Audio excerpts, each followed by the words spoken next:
imagino que todos vocês saibam que o Brasil é um país extremamente cristão, seja evangélico ou católico, mas é um país extremamente cristão. E isso me faz pensar em coisas que antigamente não eram aceitas de forma nenhuma dentro do país ou por causa desse fanatismo religioso. E aí, eu lembrei de um desenho que eu amo, amo, amo, amo muito, que não veio pro Brasil, não veio nem dublado, nem legendado oficialmente, e é um desenho que passava na TV, mas nunca chegou no Brasil porque ele criticava o falso moralismo. Então hoje quero falar um pouco sobre Moral Warrior, sei lá como fala esta bosta.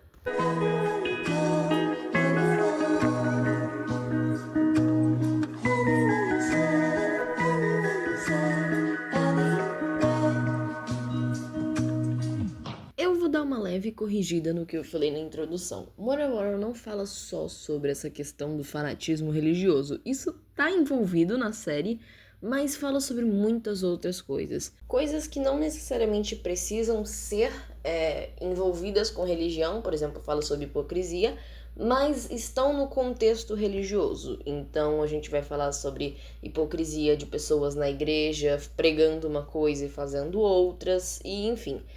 Eu gosto muito desse desenho, então pode ser que eu faça mais vídeos sobre isso, porque agora eu só vou falar de alguns episódios. Antes de falar um pouco sobre Moral Warrior, é legal a gente lembrar que é um desenho que se vendeu como uma comédia, e é uma comédia, mas que ele ficou muito triste, porque as coisas que mostram no desenho não são coisas muito assim, muito amigáveis, sabe? Tem coisas bem pesadas, eles falam sobre coisas bem assim, que precisam de um cuidado para serem faladas, e o desenho foi cancelado porque ele ficou muito pesado e muito triste. O primeiro episódio que a gente vai falar de Moral Warrior representa muito bem o que essa série é. Basicamente, o protagonista é uma criança de mais ou menos uns 8 anos, eu acho, que não entende exatamente a religião, apesar de acreditar em Deus, e as pessoas passam mensagens pra ele que são um pouco difíceis de entender. Coisas religiosas, mensagens, ensinamentos, eles são difíceis de entender até quando você é um adulto. Isso se deve a vários motivos. Algumas pessoas são um pouco cruéis e desvirtuam muito o que a palavra original quer dizer. Outras pessoas simplesmente não sabem como explicar. Às vezes só é complexo, o ensinamento só é difícil de entender por si só. Então é complicado. Às vezes até para um adulto é complicado de entender o que exatamente aquilo quer dizer. Agora, quando a gente tá falando de crianças, eu acho que é mais difícil ainda. Então hoje a gente vai falar do episódio God's Chef, ou Chefe de Deus. Nesse episódio, o Oreo descobre sobre coisas do corpo que garotos vão aprendendo na puberdade.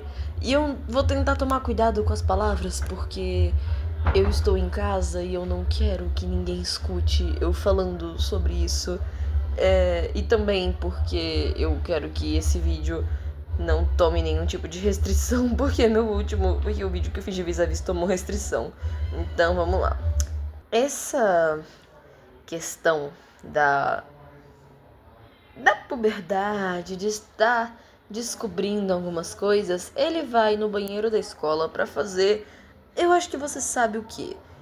E o zelador da escola ouve ele fazendo isso e conta pro diretor. A cidade que o Oreo mora, Morrowton, é uma cidade extremamente religiosa. Quando eu digo extremamente religiosa, eu quero dizer que todas as pessoas lá, ou melhor, quase todas, porque mais pra frente a gente vai falar de uma pessoa que não se encaixa, mas quase todas as pessoas são extremamente religiosas. Chega a ser realmente um fanatismo, assim. A cidade, apesar de opiniões controversas entre algumas pessoas, todos seguem a religião de forma muito específica e muito ao pé da letra. Inclusive, o reverendo da cidade é uma pessoa horrível que passa mensagens extremamente erradas, extremamente cruéis e extremamente coisas que ele quer que as pessoas façam, então ele vai lá e fala. Então, assim, é um negócio esquisito. O diretor, ele dá uns mini sermãozinho no Oreo, porque eles são todos muito crentes e eles acham que esse ato é muito errado.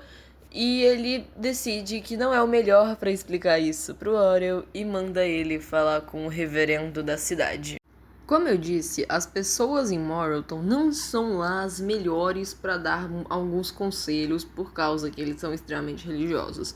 Então eu não vou nem falar, eu vou mostrar a cena para vocês. Regular murder is bad enough, but in one disgusting act, you murdered millions of potential people.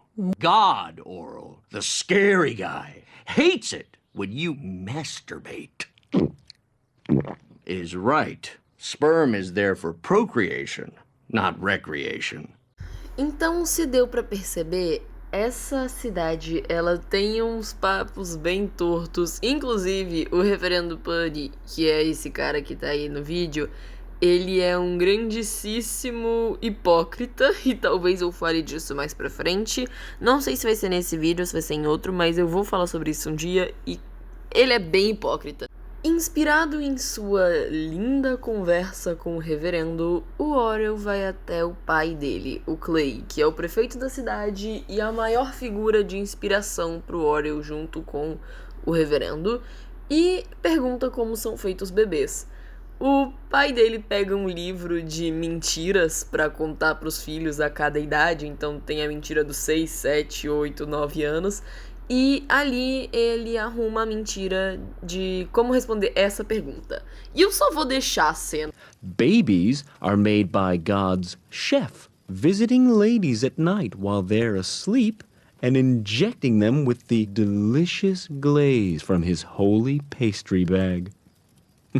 Eu não sei se você que tá vendo esse vídeo já teve a oportunidade de conversar e tentar explicar algo complexo para uma criança, mas crianças não entendem direito. Tudo bem que o Oreo já tem uns 11 anos, então eu acho meio nada a ver eles retratarem ele como se fosse uma criança muito pequena, porque eles retratam o Oreo como se ele tivesse a mesma capacidade cognitiva da minha prima de 6 anos de idade, mas ainda assim eu entendo a crítica. É difícil explicar coisa complexa para crianças. Crianças não entendem as coisas direito, apesar de que eu acho que o Oreo com 11 anos já deveria entender, mas a maioria, crianças mais novas, não entendem, então vai servir a crítica da mesma forma. Ele vai aprender aí suas... Eu não vou me enrolar muito nesse episódio. Como eu ainda tenho outros episódios que eu ainda quero tentar falar nesse vídeo, o vídeo já tá com 7 minutos, eu vou resumir o que acontece daqui pra frente. O Oreo usa esse saco de confeiteiro com... vocês sabem o que é dentro, e ele começa a engravidar as mulheres da região, porque ele ouve que ele tem que fazer isso pra reprodução, e é o que ele faz. Nisso vira um desespero, mulheres engravidando e ninguém sabe quem é o pai, até que uma mulher acorda durante esse ato do Oreo, e ela chama a polícia. E eles vão prender o Oreo, mas explicam o acontecido, explicam o ocorrido. E o episódio termina como todos os outros, com o Clay espancando o Oreo no escritório dele. E é isso. E antes que alguém que já assistiu esse desenho me critique, eu sei que eu resumi de forma muito resumida. Esse episódio, ele tem mais coisas. Inclusive, muitos episódios de Moral Oreo tem uma crítica muito interessante, tem cenas muito interessantes, mas eu estou sem tempo, porque eu quero falar de vários episódios nesse vídeo, mas quem sabe eu faço um vídeo longo falando sobre cada episódio individualmente. A gente vê. Mas vamos pro próximo episódio. Então vamos falar do episódio Courtship, ou traduzido livremente por mim, cortejo. Esse episódio, ele me traz um sentimento muito misto, porque eu gosto dele, mas eu passo muita raiva com ele. Pra entender esse episódio, a gente tem que entender o personagem do Dewey. Vou falar Dewey, que eu não sei a pronúncia certa. Enfim, esse menino, ele é tipo um santo dentro da obra. Não um santo propriamente dito. Ele tá junto com o Oreo nas maiores atrocidades já cometidas na série. Mas ele é uma pessoa boa. O ponto é esse. E ele é uma pessoa que não merece passar por muitas das coisas que ele passa. Pra entender melhor, a gente tem que entender a relação familiar dele. com o pai e a mãe, que não queriam ser nem pai e nem mãe. Os pais do Dewey são eternos adolescentes. Eles queriam viver essa vida de criança e de adolescente e de não ter responsabilidade pra sempre. Tanto que todas as cenas deles, dá pra ver que eles são muito infantis, eles não chamam o Dewey de filho, eles não gostam de estar perto do Dewey, e eles sempre dão dinheiro pro Dewey pra ele fazer alguma coisa fora de casa e não ficar perto deles. Eles não têm carinho nenhum pelo filho deles, e isso é muito perceptível até pelas roupas dos personagens, sabe? A gente vê que ele usa roupas de adolescentes, a roupa que eles usavam na época da escola. E sim, dá pra saber que eles usavam isso na época da escola, não só porque parece roupa de colegial, mas porque tem episódios que mostram eles na escola e mostram eles com essas roupas de colegial. O Oreo fica meio assim em relação a essa vivência do Dewey, porque dá pra ver que o Dewey não tem uma vida muito boa, sabe? Ele não tem pais que realmente se importam com ele, ele não tem esse carinho e esse amor familiar. Então, qualquer demonstração de afeto pra ele vai virar uma coisa muito grande. E a gente vai ver isso daqui a pouco. 2 personagens que vão ser muito relevantes nesse episódio, mas eu esqueci os nomes deles, então eu vou chamar eles pelo que eu lembro deles, que são a professora e o sorveteiro. Esses personagens eles são muito importantes na narrativa da série, em toda a história, são personagens extremamente importantes, e eu vou fazer mais vídeos sobre eles, porque eles são muito importantes, eles têm uma história muito, assim... Eu não vou falar muito, mas eu não lembro o nome deles agora, então é isso. É a professora e o sorveteiro esquisito. Quando o Dewey tá na escola, ele recebe as notas da prova, e a professora fala pra ele, fala a nota dele e fala tipo, meu filho, acredite, já foi pior. Alguma coisa nesse sentido. Eu vou deixar a cena pra vocês verem. Oh, and Dewey, C-. Believe it or not, that's an improvement, son. Son.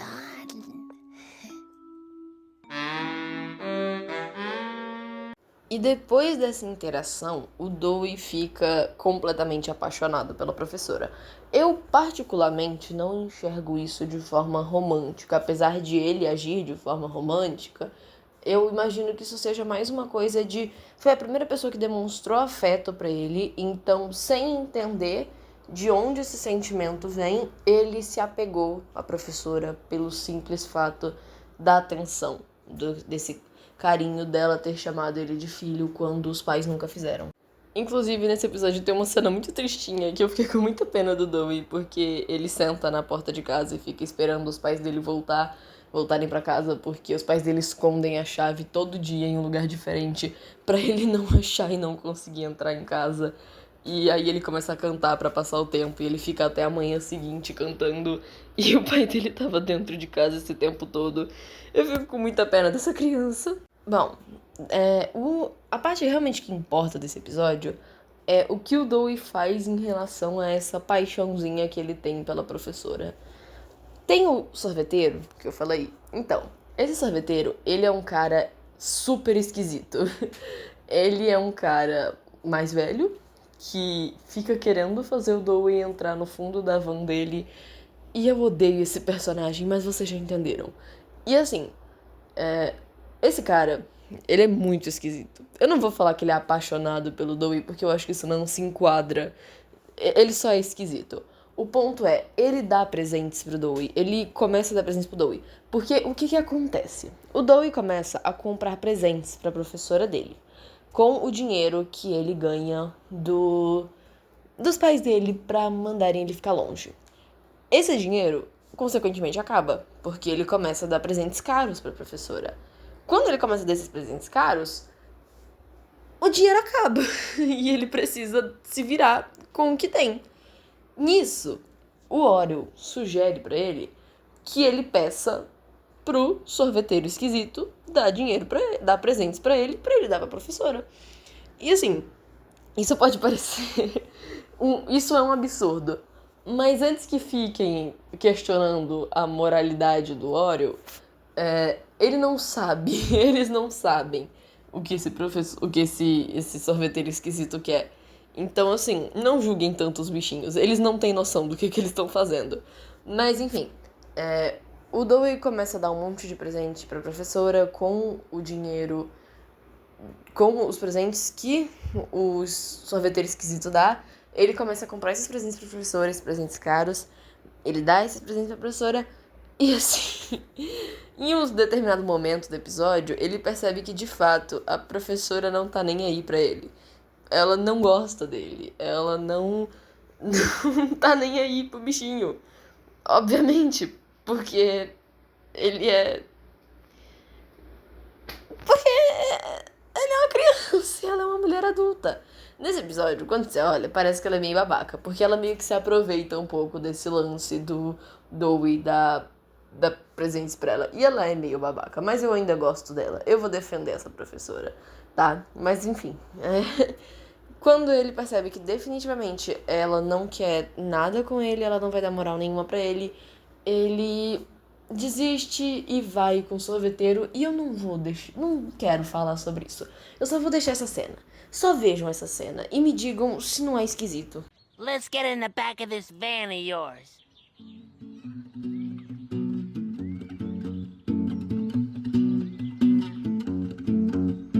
Hey. Ew! Yikes! What? Esse vídeo tá bem maior do que eu queria que ele tivesse, então eu vou parar por aqui. Talvez eu faça uma parte 2, talvez eu faça outro vídeo falando sobre algum episódio em específico de Morrowind. Mas é isso, eu espero que tenha sido minimamente agradável assistir esse vídeo, porque eu ainda não sou boa fazendo roteiro. Mas é isso, um beijo e até o próximo vídeo se eu tiver coragem de editar.